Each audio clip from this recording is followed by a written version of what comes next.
Hello students, welcome to EPG Pathshala.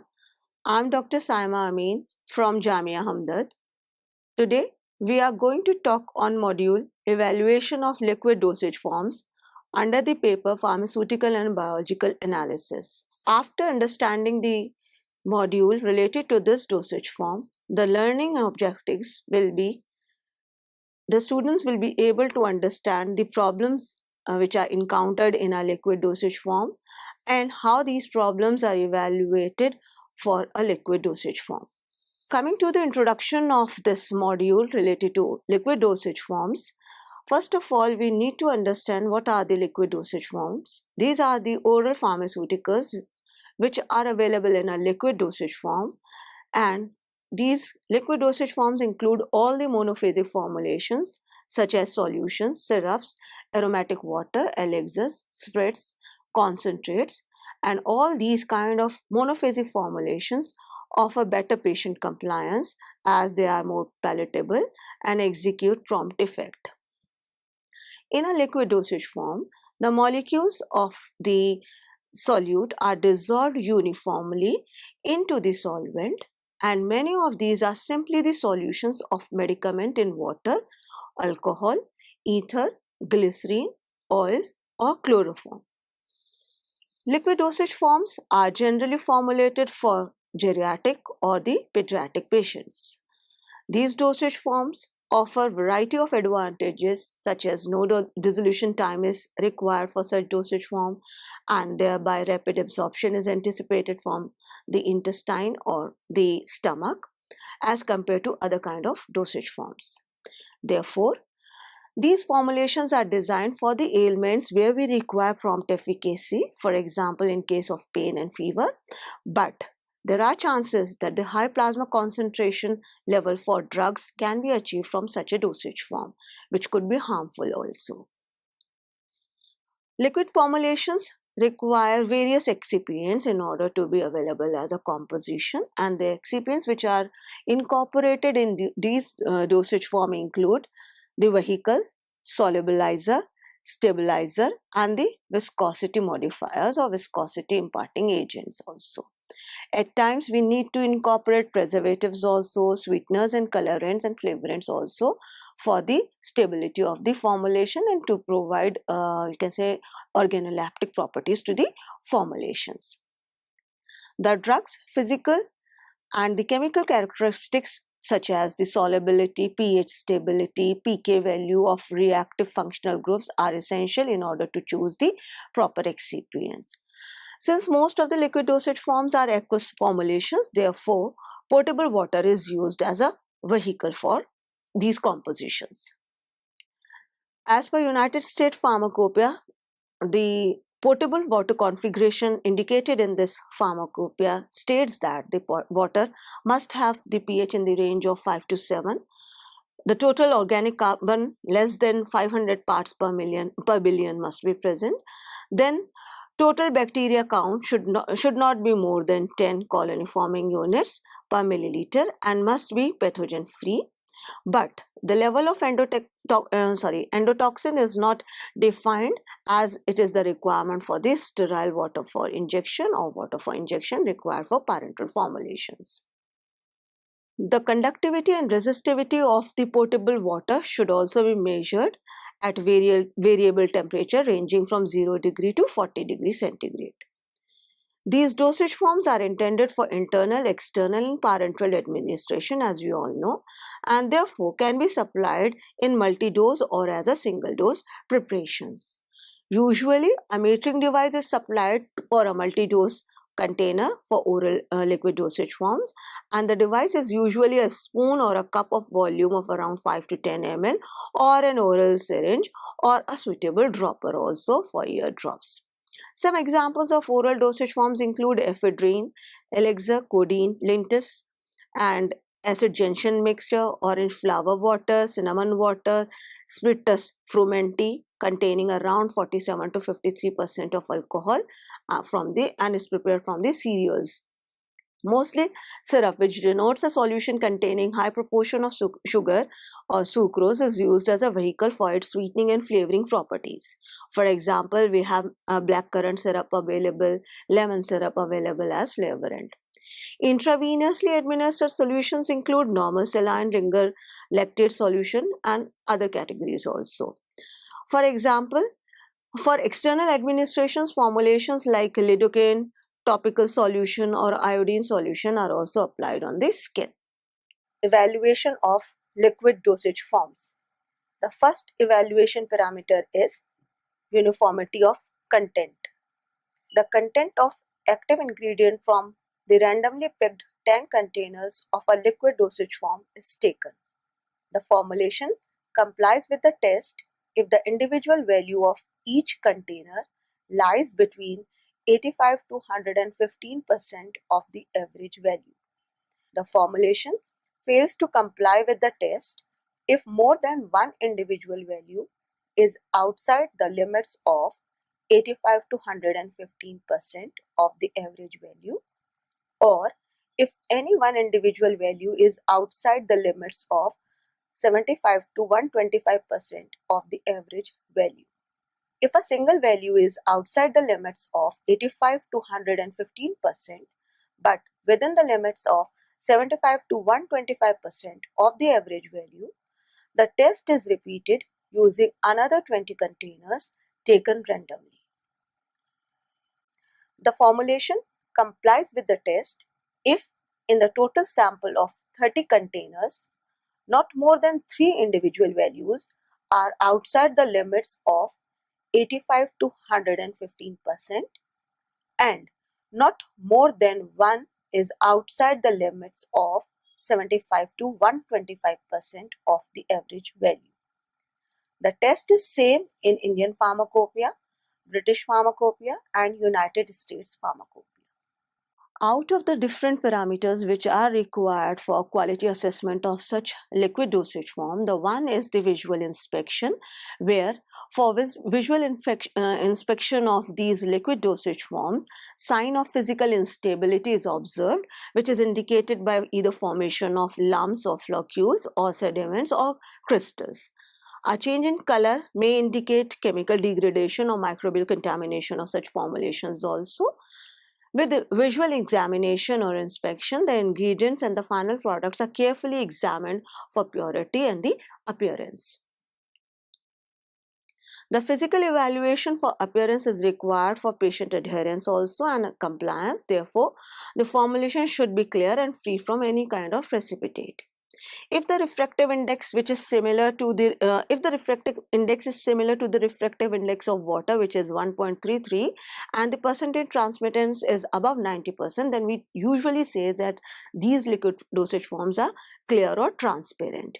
The result of percentage transmittance, refractive index, and turbidity suggest the clarity of the formulation. Uniformity of weight. In this test, 10 filled containers are collected and weighed individually, and their average weight is calculated. Now, the containers are emptied and weighed individually. The difference between the two weights is the net weight of the contents of the container.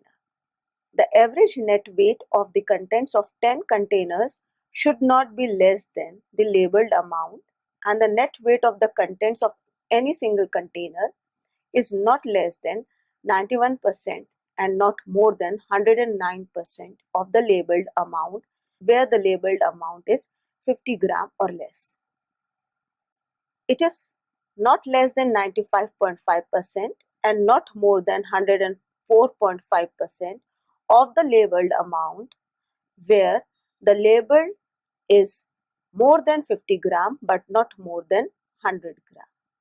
If this requirement is not met, then the net weight of the contents of 10 additional containers is taken. Now the average net weight of the contents of the 20 containers should not be less than the labeled amount, and the net weight of the contents, not more than one of the 20 containers, is less than 91% or more than 109% of the labeled amount, where the labeled amount is 50 gram or less, then 95% or more than 104.5% of the labeled amount when it is more than 50 gram but not more than 100 gram. The test is same in Indian Pharmacopoeia, British Pharmacopoeia and United States Pharmacopoeia. Uniformity of mass. The contents of 20 containers are weighed individually, then are emptied as completely as possible, and the average mass is determined. If not more than two of the individual masses deviate by more than 10% from the average mass and none deviate by more than 20%, then uniformity of mass of doses is delivered by the measuring device. The specifications for liquid orals as per BP defines uniformity of mass deviation not more than 10%. pH measurement. The measurement and maintenance of pH is also a very important quality control tool for testing of liquid formulations. Generally, there are two different types of methods used in the measurement of pH. The simplest and the cheapest is to dip a piece of pH paper into the sample, the pH of which is defined as the presence of hydrogen ions in the formulation. The other method is the use of pH meter, which is a device calibrated to measure the pH of the sample through electrode. The pH value of aqueous solution should be taken at a given temperature and only after the equilibrium is reached so that pH drift is minimized. In pH measurement, electrodes are immersed in the solution under examination and the pH is measured at 25 plus minus 2 degree centigrade.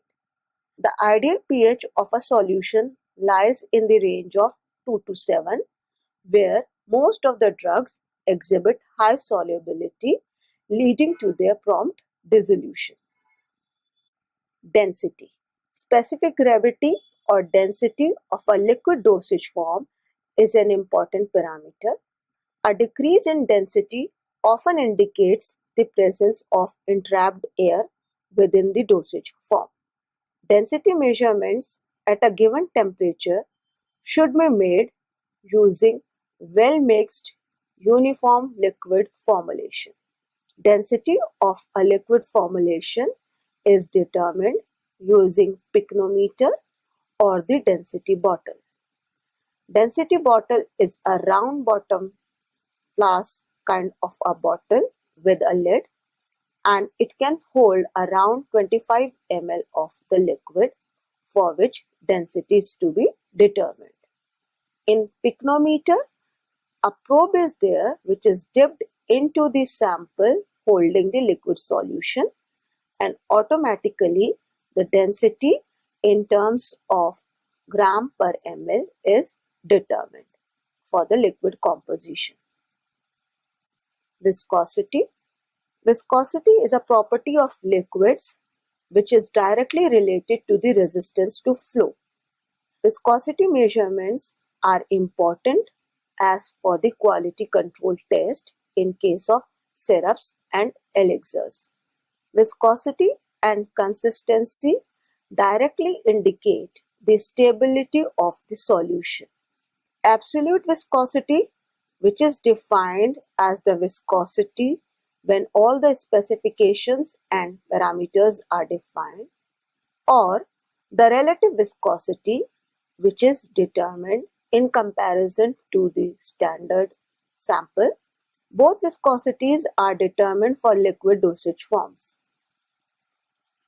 Sometimes dynamic viscosity is determined, especially for viscous liquids, where resistance to flow is encountered when one layer or plane of fluid attempts to move over another identical layer or plane of fluid at a given speed.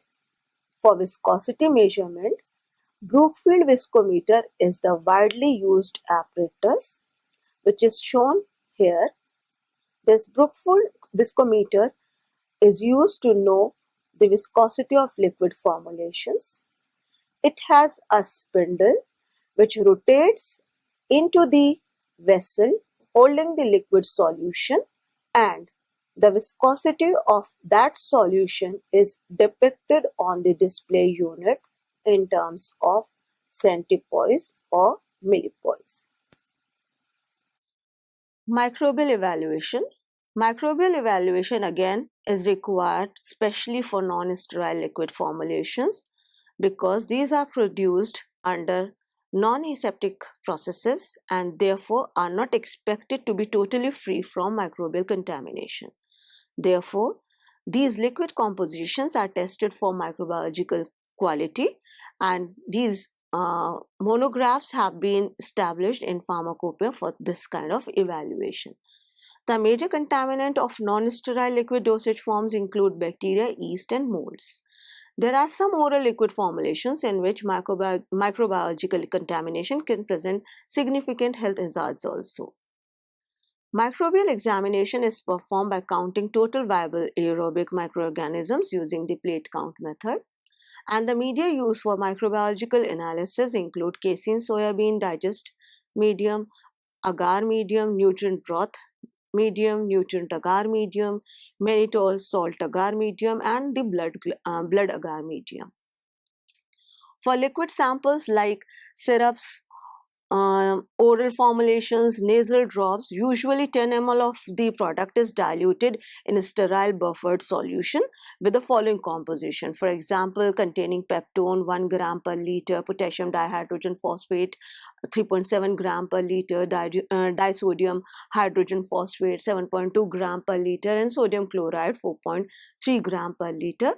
And the medium is maintained at around 45 degrees centigrade in a petri dish. Generally, 10-fold dilutions are made for the composition as per British Pharmacopoeia, and in this method 1 ml of the sample is added to 20 ml of the liquefied casein soybean digest agar medium, and at least 2 of the petri dishes for each level of dilution are used. The plates are incubated at 30 to 35 degrees centigrade for 5 days unless a reliable count is obtained in a shorter period of time. Suitable dilutions yielding less than 300 colonies are counted.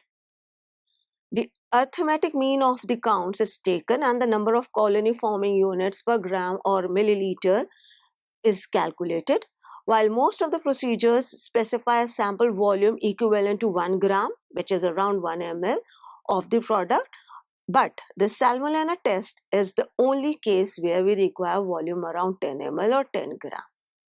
For total yeast and mold count, sabuterol dextrose agar medium, which indicates colony formation less than 100 is taken, and this medium is incubated at 20 to 25 degrees centigrade for the yeast and molds, and for less than time period of 5 days is used. The presence of Aspergillus bacillus and the Candida albicans is evaluated in the petri plate holding this medium. As we know that the liquid formulations are evaluated for their microbiological quality, and in this test, usually the dosage form is evaluated for total aerobic microbial count expressed as colony forming unit per gram of the sample, and total yeast and mold count expressed in terms of colony forming units per gram. Most of the liquid formulations are evaluated for TAMC and TYMC. For example, oral non-aqueous formulations should not have more than 10 raised to the power 3 CFU per gram and not more than 10 raised to the power 2 TYMC grams. The formulation should show absence of microorganisms, especially Escherichia coli, that is E. coli.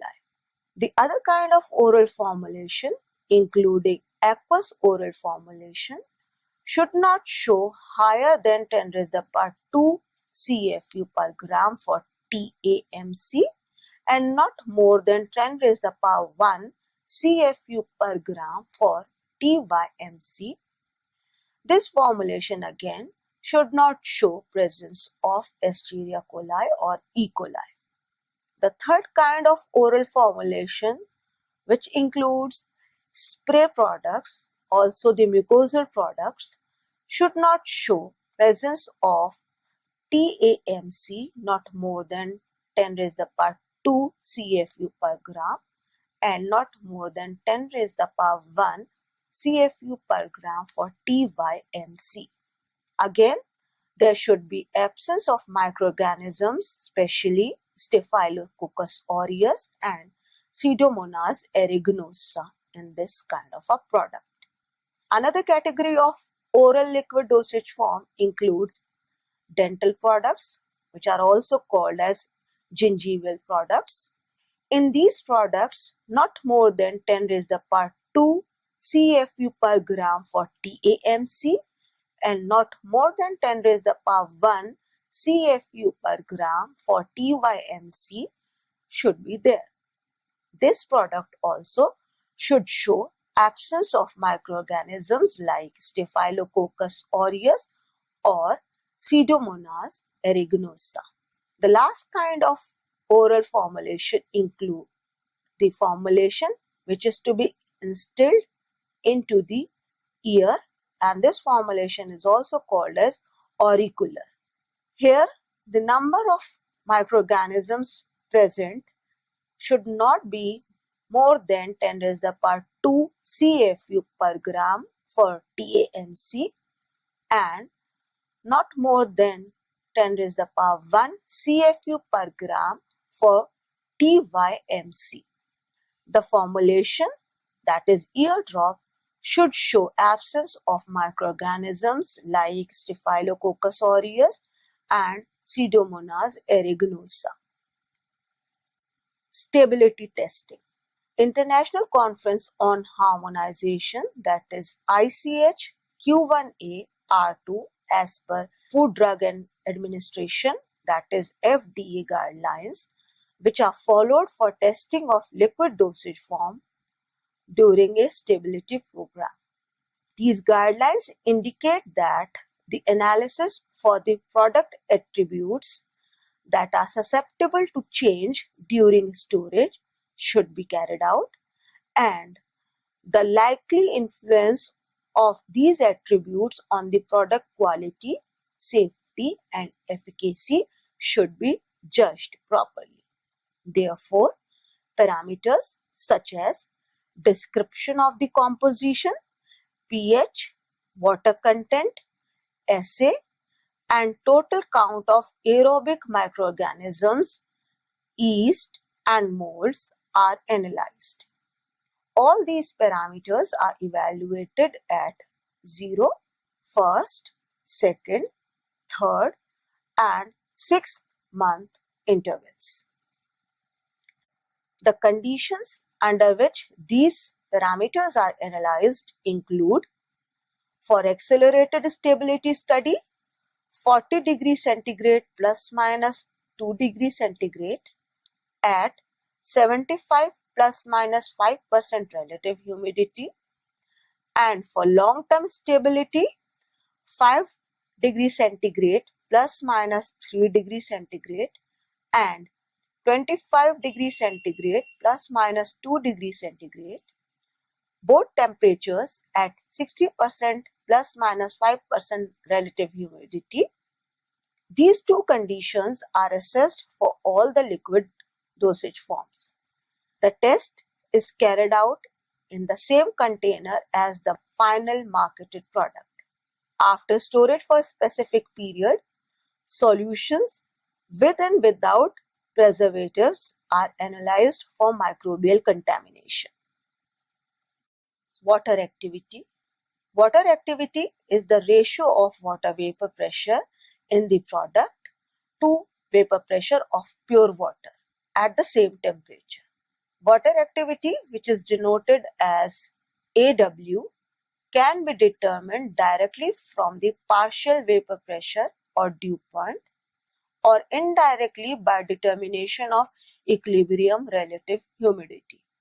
Pharmaceutical drug products with water activities well below 0.75 are excellent candidates for reduced microbial limit testing.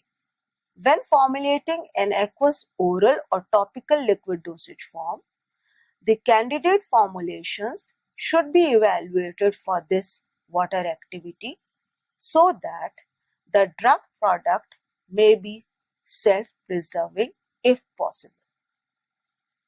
For example, small changes in sodium chloride, sucrose, alcohol, propylene glycol, or glycerine in a formulation may result in the creation of a drug product with a lower water activity that can discourage the proliferation of microorganisms in the product.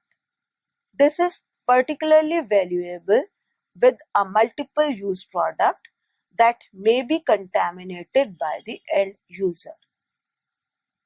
Water activity for some liquid dosage forms. For example, the liquid dosage form which is to be instilled into the nasal tract, also called as nasal inhalants, must have water activity 0.99, and such formulations have the greatest potential contaminant, that is the gram-negative bacteria. Therefore, these nasal inhalants must be tested for TAMC, that is total aerobic microbial count, TYMC, total yeast mold count, and absence for S. aureus and Pseudomonas aeruginosa. Rest of the oral liquid formulations must have water activity 0.9, and these formulations have the greatest potential contaminant, that is the gram-positive bacteria or the fungi. The recommended testing for such formulations include the evaluation for TAMC and TYMC. Labeling. Every pharmaceutical preparation must comply with the labeling requirements established under good manufacturing practice. The label of liquid dosage form is evaluated for the content such as the name of the pharmaceutical product, the name or names of the active ingredients, the amount of active ingredient in a suitable dose volume, the name and concentration of any antimicrobial preservative, and the name of any other excipient, the batch number or lot number assigned by the manufacturer, the expiry date, and when required, the date of the manufacture, any special storage conditions for handling, precautions that may be necessary, the directions for use, warnings and precautions that may be necessary, and finally, the name and address of the manufacturer or the person responsible for placing the product on the market. So students, let us now summarize what we have learned through this module. It is now very clearly indicated that around 90% of the marketed drugs have low solubility. Therefore, to design liquid formulation for such drugs is a mandate. And to design such a formulation, we need to add additives because the drug is poorly soluble. So additives used in liquid compositions include co-solvents or the solubilizers. These formulations offer several benefits, which is why they are mostly liked by the consumers also. However, addition of excipients make these formulations vulnerable to stability over an extended period of storage. Thus, their evaluation involves assessment of qualities such as clarity, pH determination, viscosity, uniformity of content, which is also called as an assay for the formulation, uniformity of weight, density, and the color stability. If we see Indian Pharmacopoeia, British Pharmacopoeia, United States Pharmacopoeia describe most of the methods used for evaluation of these dosage form, but still some of the quality attributes are not indicated in these pharmacopoeia. Thank you.